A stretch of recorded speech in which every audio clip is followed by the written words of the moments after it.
겨울이 가장 춥던 날, 저는 15번째 택배를 들고 낡은 아파트 계단을 올랐습니다. 그때는 몰랐습니다. 그 문을 두드리는 순간 제 인생이 완전히 바뀔 거라는 사실을요. 안녕하세요. 저는 서울 강서구에서 택배 일을 하는 김민수라고 합니다. 올해로 35살, 택배 일은 7년째 하고 있네요. 아마 여러분도 아실 거예요. 택배 기사가 얼마나 바쁜지. 하루에 100건 넘게 배달하면서 고객 얼굴 한번 제대로 보기 힘든 직업이죠. 그날만큼은 달랐습니다. 그날 저는 평소라면 절대 하지 않았을 일을 했고 그것이 한 사람의 인생을 그리고 제 인생까지 바꿔놓게 될 줄은 꿈에도 몰랐습니다. 2024년 1월 기록적인 한파가 서울을 강타했던 날이었어요. 영하 18도, 체감 온도는 영하 25도까지 내려간다는 일기예보를 들으며 출근했습니다. 그날 아침 평소처럼 물류센터에서 배달할 물건들을 정리하고 있었어요. 그 중에는 매주 목요일마다 똑같은 주소로 배달되는 택배 하나가 있었습니다. 송파구 오금동의 한 오래된 아파트 이성규 어르신 댁이었죠. 이성규 어르신은 제가 담당하는 구역에서 가장 인상적인 고객 중 한 명이었습니다. 73세의 할아버지, 항상 깔끔한 셔츠에 단정한 머리를 하고 계셨죠. 평소에는 택배를 전달하면 정확히 3,000원의 팁을 주시며 수고가 만소라고 말씀하시는 분이었습니다. 매주 목요일 같은 크기의 박스가 배달되었어요. 발신인은 항상 더푸드라는 밀키트 회사였습니다. 1인용 식사 세트, 일주일치였죠. 제가 그 집을 기억하게 된 건 작년 8월부터였습니다. 그전에는 다른 기사님이 담당하셨는데 구역이 바뀌면서 제가 맡게 됐어요. 처음 뵈었을 때 어르신은 문을 열자마자 아내가 갑자기 떠나서 이제 혼자 밥을 해결해야 하네라고 말씀하셨습니다. 그때는 단순히 이혼하셨나 보다 생각했는데 나중에 알고 보니 부인께서 갑작스런 뇌출혈로 돌아가신 거였어요. 48년을 함께 사셨다고 했습니다. 그 후로 매주 목요일 저는 어르신의 식사를 전달했습니다. 간혹 대화를 나눌 때도 있었지만 보통은 바쁜 일정 때문에 인사만 하고 다음 배달지로 향했죠. 그런데 그날은 달랐습니다. 일주일 전 목요일에 배달했을 때도 어르신이 평소와 달리 피곤해 보이셨어요. 기침도 심하게 하시고 얼굴색도 안 좋아 보였습니다. 그래도 바쁜 일정에 쫓겨 그냥 지나쳤죠. 그 일주일 후 똑같은 박스를 들고 아파트 6층으로 올라갔습니다. 엘리베이터가 없는 오래된 건물이라 계단으로 올라가야 했어요. 평소 같으면 초인종을 누르고 문 앞에 놓고 갔을 텐데 그날따라 이상한 예감이 들었습니다. 초인종을 눌렀지만 대답이 없었어요. 한 번 더 눌러봤지만 여전히 반응이 없었습니다. 보통은 바로 다음 집으로 가야 하는데 왜인지 문을 두드려 봤어요. 어르신 택배 왔습니다. 아무 소리도 들리지 않았습니다. 문 앞에 쌓인 우편물들이 눈에 들어왔어요. 적어도 3, 4일은 쌓인 것 같았습니다. 불안한 마음에 문고리를 잡아봤는데 놀랍게도 문이 열렸어요. 그때 제가 해야 할 일은 분명했습니다. 택배를 문 앞에 두고 다음 배달지로 가는 것. 하지만 저는 그러지 않았어요. 어르신 실례합니다. 괜찮으세요? 조심스럽게 문을 열고 안으로 들어갔습니다. 현관에 놓인 구두가 가지런히 정리되어 있었어요. 거실로 들어서자 텔레비전이 작은 소리로 켜져 있었습니다. 그리고 소파에 누워 계신 이성규 어르신이 보였어요. 어르신? 다가가 보니 숨은 쉬고 계셨지만 의식이 없는 상태였습니다. 얼굴은 창백했고 이마는 뜨거웠어요. 바로 119에 전화했습니다. 송파구 오금동 예당 아파트 602호에 응급환자가 있습니다. 의식이 없는 상태고 고열이 있는 것 같습니다. 구급대원들이 도착할 때까지 약 15분 저는 어르신 곁을 지켰습니다. 그 시간 동안 방 안을 살펴보니 마음이 무거워졌어요. 냉장고에는 유통기한이 지난 우유 한 팩과 물 한 병뿐이었습니다. 싱크대에는 설거지가 안 된 그릇 하나가 놓여 있었고 침대는 정리되지 않은 채였어요. 구급대원들이 도착했고 어르신은 바로 인근 병원으로 이송되었습니다. 폐렴 증세가 심각했다고 해요. 그날 저는 나머지 배달을 모두 마친 후 병원으로 향했습니다. 의사 선생님께서 말씀하시길 하루만 더 발견이 늦었다면 위험할 수도 있었다고 하셨어요. 고령의 영양실조 상태였고 폐렴이 심각했다고 합니다. 그렇게 저는 매일 퇴근 후 병원을 찾았습니다. 어르신의 가족을 찾아보려 했지만 비상 연락처도 없었고 주변에 물어봐도 아는 사람이 없었어요. 3일째 되는 날 어르신이 의식을 되찾으셨습니다. 저를 보시더니 희미하게 웃으셨어요. 자네가 날 구했구먼. 고맙네. 그날부터 조금씩 이야기를 나누게 됐습니다. 어르신께서는 68년생으로 은퇴 전에는 중학교 국어 교사셨다고 해요. 48년간 해로하신 아내분은 작년 초에 갑작스럽게 돌아가셨고 슬아의 아들 하나가 있지만 15년 전부터 연락이 끊겼다고 했습니다. 병원에 일주일간 입원하신 후 어르신은 퇴원하셨어요. 하지만 저는 걱정이 됐습니다. 그 상태로 혼자 지내실 수 있을까? 그래서 제안했어요. 어르신, 제가 일주일에 한두 번 들러서 살펴볼게요. 처음에는 사양하셨지만 결국 허락해 주셨습니다. 그렇게 저는 배달 일을 마치고 일주일에 2번씩 어르신 댁에 들렀어요. 가끔은 아내와 함께 준비한 음식도 가져갔습니다. 시간이 지날수록 어르신의 집에서 많은 것들을 발견하게 됐어요. 책장에는 평생 모으신 책들이 가득했고 벽에는 옛 사진들이 걸려 있었습니다. 아내분과 함께 찍은 사진, 어린 아들과의 사진, 학생들과의 단체 사진까지. 어느 날 저녁 제가 가져간 된장찌개를 드시며 어르신이 말씀하셨어요. 민수 씨, 자네가 아니었다면 난 그냥 죽었을게야. 사실 그게 더 편했을지도 모르지. 그 말에 가슴이 아팠습니다. 어르신, 그런 말씀 마세요. 아내가 떠난 후로 삶의 의미를 찾지 못했네. 48년을 함께 했는데 혼자 남으니 모든 게 무의미하게 느껴지더군. 어르신은 천천히 이야기를 이어가셨습니다. 결혼 초기에는 아들을 얻은 기쁨으로 행복했다고 해요.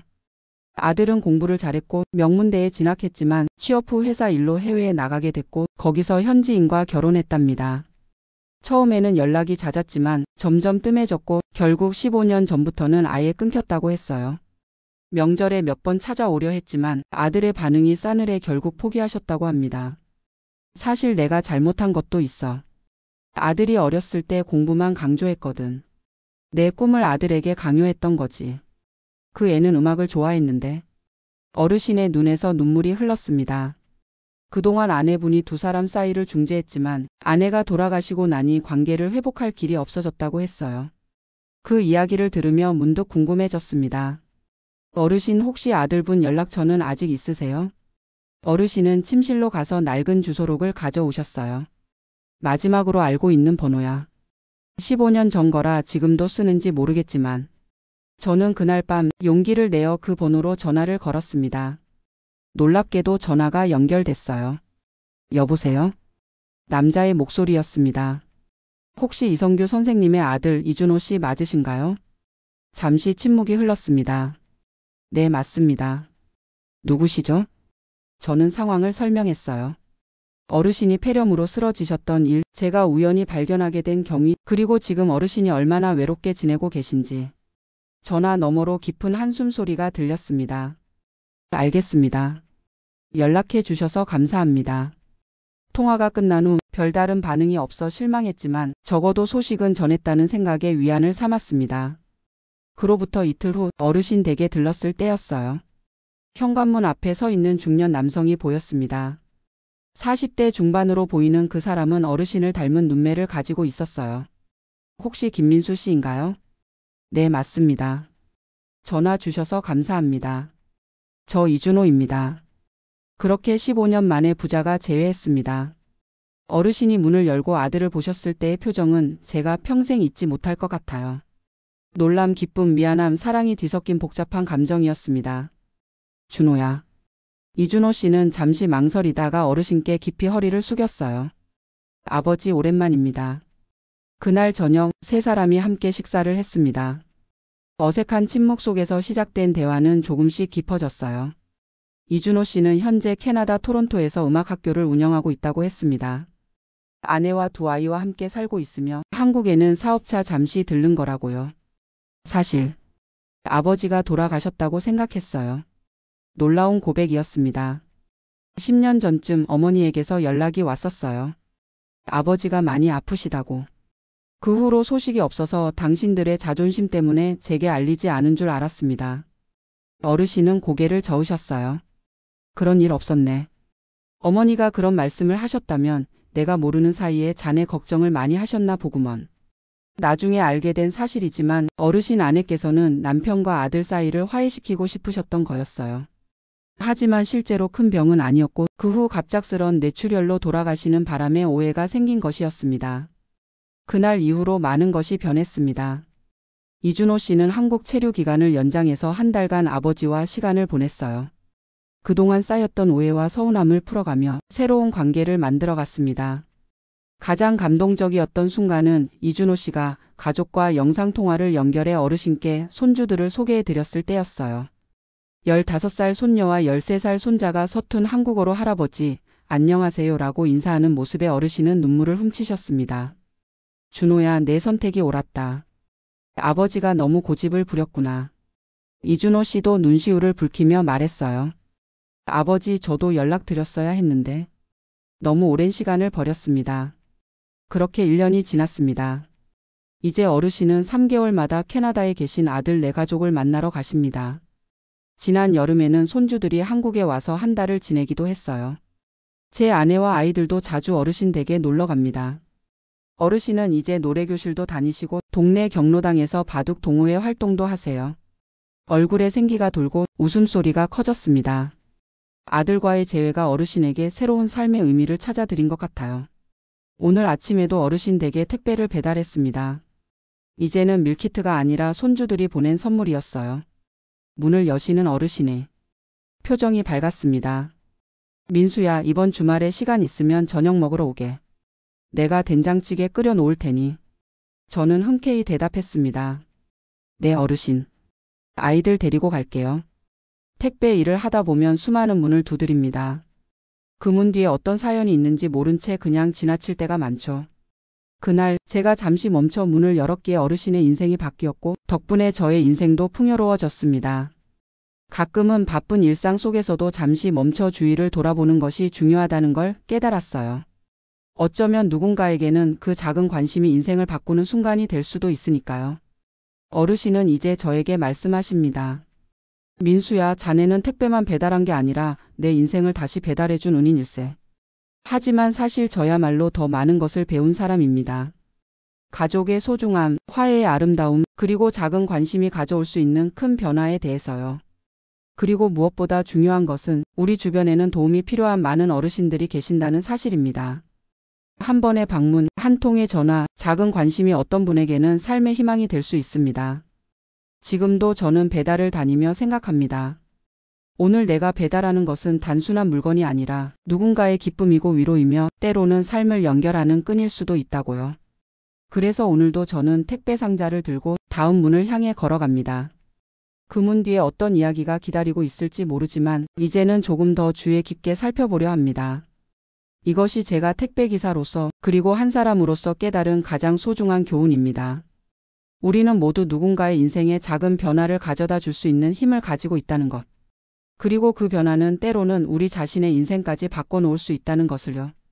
어르신과 아들의 재회를 지켜보며 저도 제 아버지께 전화를 드렸습니다. 학창시절 진로 문제로 크게 다툰 후 소원해졌던 관계였거든요. 이제는 매주 주말마다 부모님 댁에 찾아갑니다. 세상에는 도움이 필요한 많은 분들이 계십니다. 특히 홀로 사는 어르신들은 더욱 그렇습니다. 여러분 주변에도 관심이 필요한 이웃이 있을지 모릅니다. 잠시 멈춰 돌아보는 마음이 누군가에게는 그리고 결국 우리 자신에게도 큰 선물이 될 수 있다는 걸 기억해 주세요.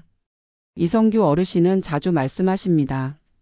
민수야, 내가 이 나이에 새 인생을 살게 될 줄 누가 알았겠나.